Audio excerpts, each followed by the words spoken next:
Firma Borja. Okay, wala na.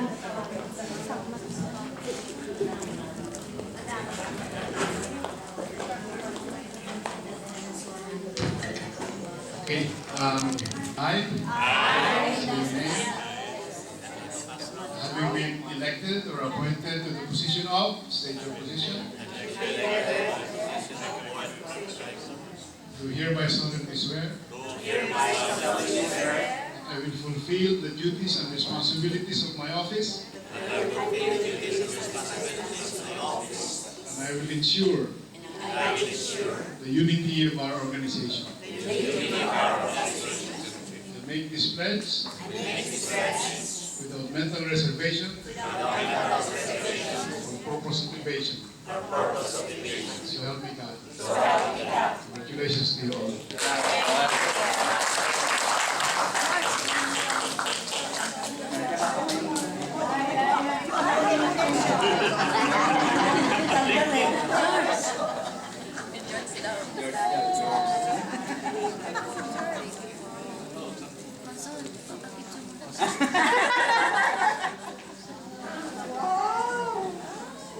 That's it? Yeah, that's it. Special yun, special. Thank you po.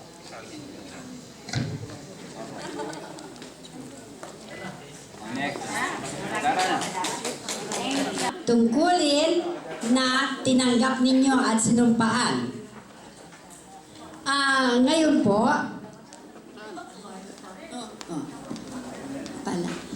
tatawagan natin ang dating presidenta. Sino? Yung tagapayo. Sabi kasi nila, ang, ano ba yun? Ano ba yun? Yung taong nakakalimot. Ano yung Alzheimer's? I wonder years na yung Ang payo daw ay magandang gamot sa taong nakakalimot.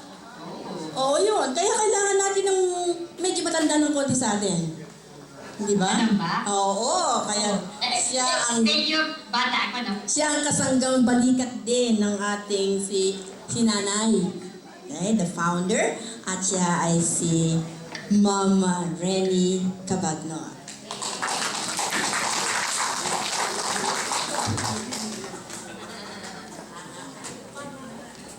Ay, wala kang ligtas. Huwag mo ipakita yung edad mo, ate. Oh, kaya-kaya. Oh. Kaya. Oh, alalay ba naman ni Ate Angelina?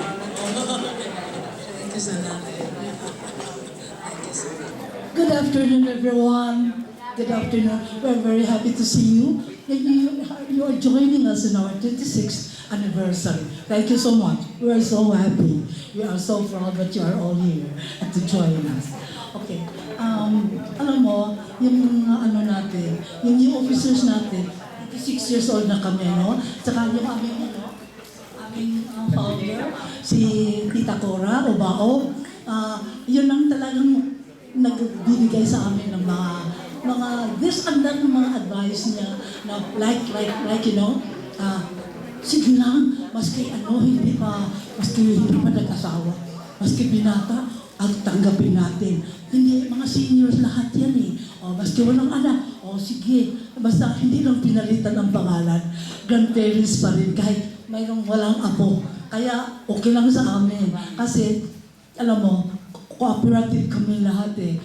Okay sa amin ang lahat ng mga sinasabi ng aming founder.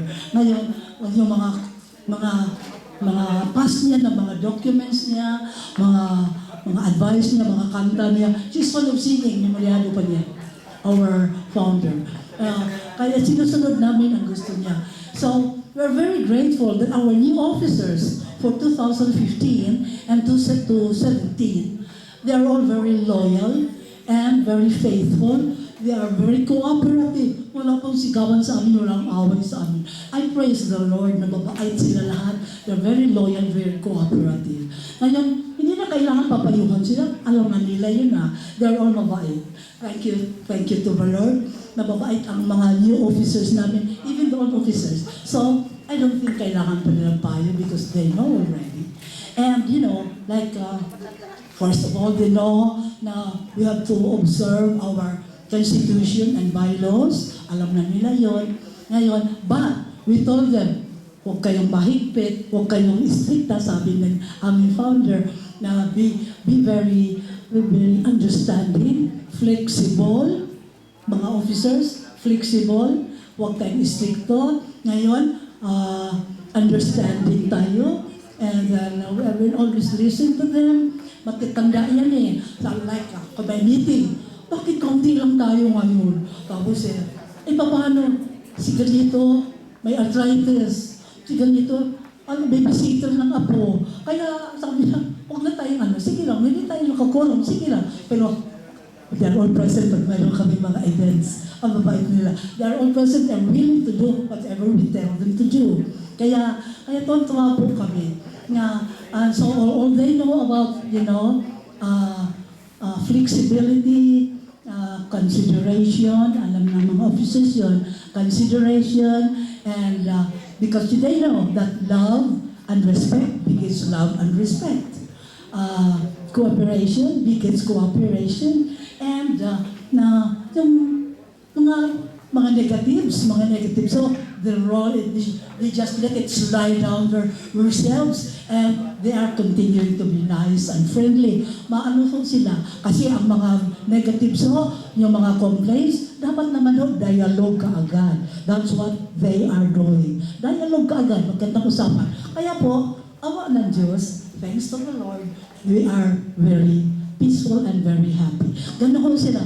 Those are our advice. Love begets love. Consideration begets consideration. Respect begets respect. Understanding begets understanding. We all know that. Hindi lamang mga officers. Tayo lahat, we know that. Okay? So, we are very grateful, and I wish all the new officers congratulations again. Congratulations. And may God bless you all.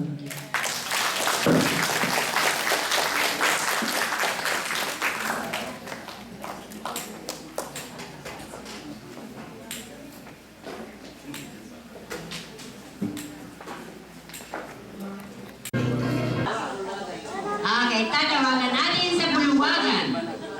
Si Ginoo ang dapat na una. Ginoo at Ginoong David Maanes at Ginang Ellen Maanes.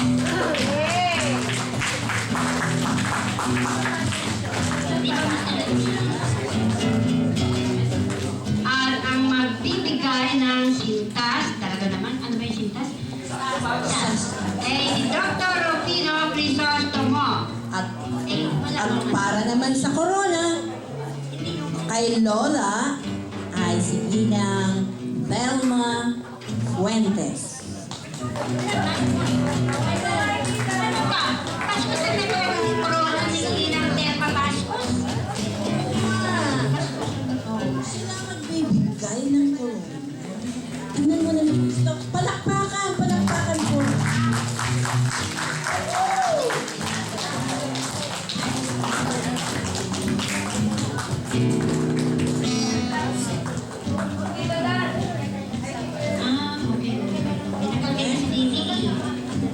So, tinatawagan po natin si Dr. Rufino Crisostomo at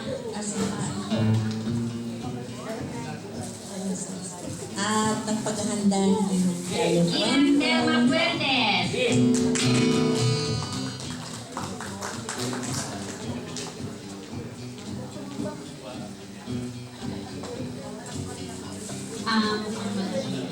Ginang administration.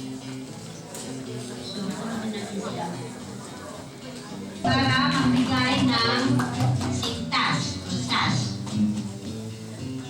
Para kay Ginang, kay Ginoong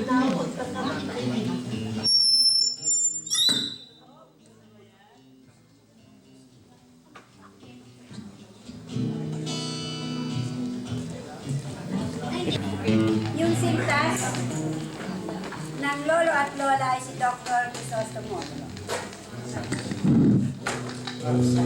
sas. Nandito siguro. Ito po, lola at lolo. Ito. Hello. Ito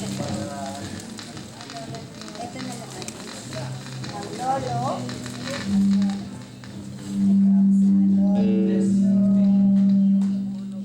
Lolo. Ito po.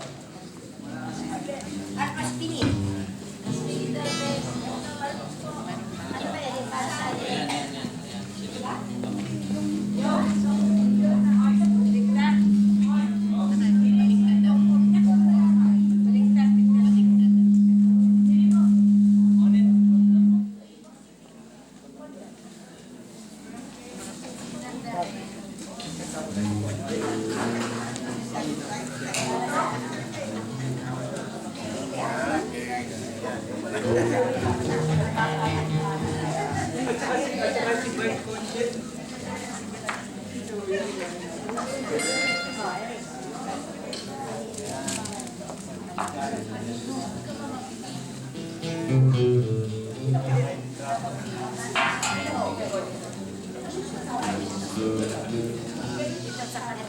Huwag din yung pagsagot mo.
Lola, lolo ng taon. Ate Lina Maboran. Kaya mag-award na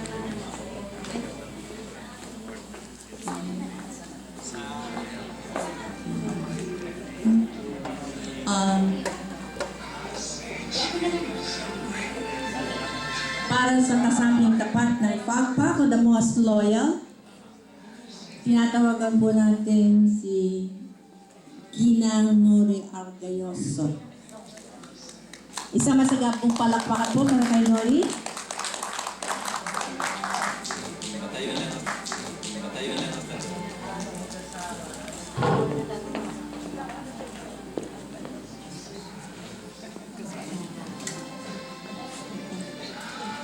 At gayon din po ay kasabing tapat ng pagpak si Ginang Miniha Dehilio.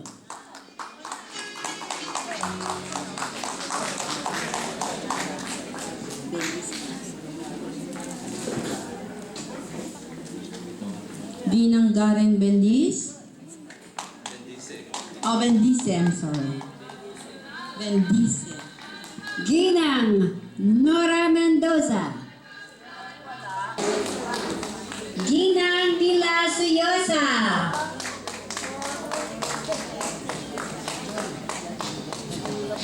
Ginang Bione Verdaguer. Ginang Erlinda Escobar. At si Ate Lina Maboran. Saan ka dyan?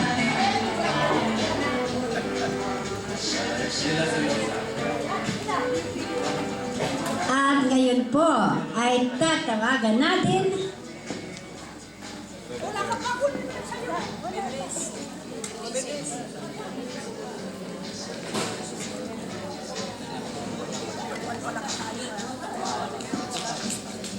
Sino? ang tawag na. At Gigi Ibanez. Gigi. Nandito si Gigi, alam ko.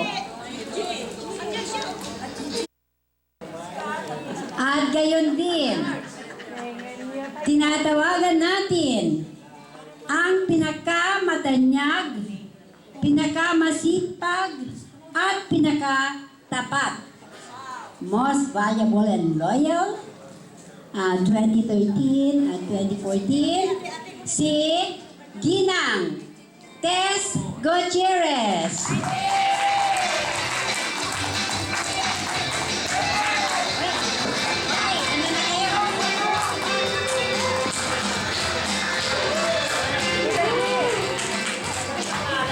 Kaibigan ko po yan.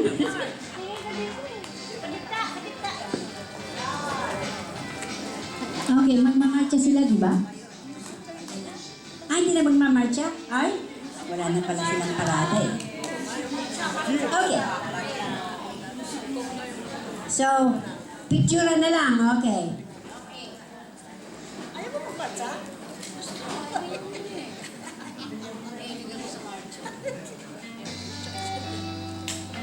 Tugtuging rondalya ng mga mag-aamang Villaruel.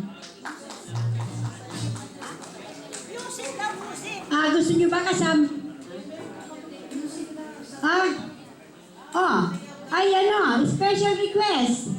Ang mag-aamang Villaruel ay tutugtog daw at gusto nilang pumarada.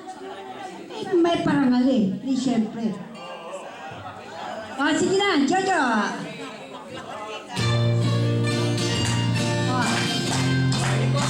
Ikot, ikot. Kayo, Ellen. Ellen, ganyo rin.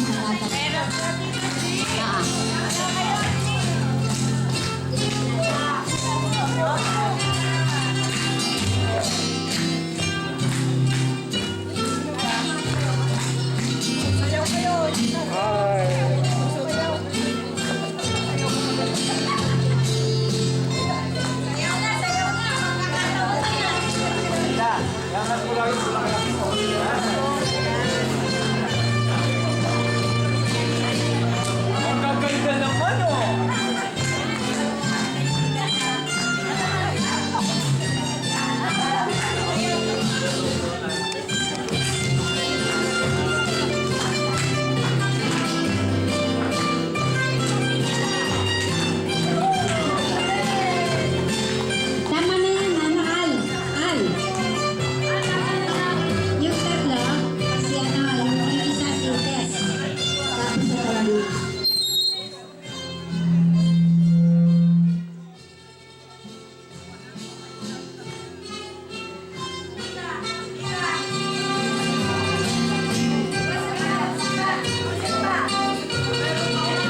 pagpag.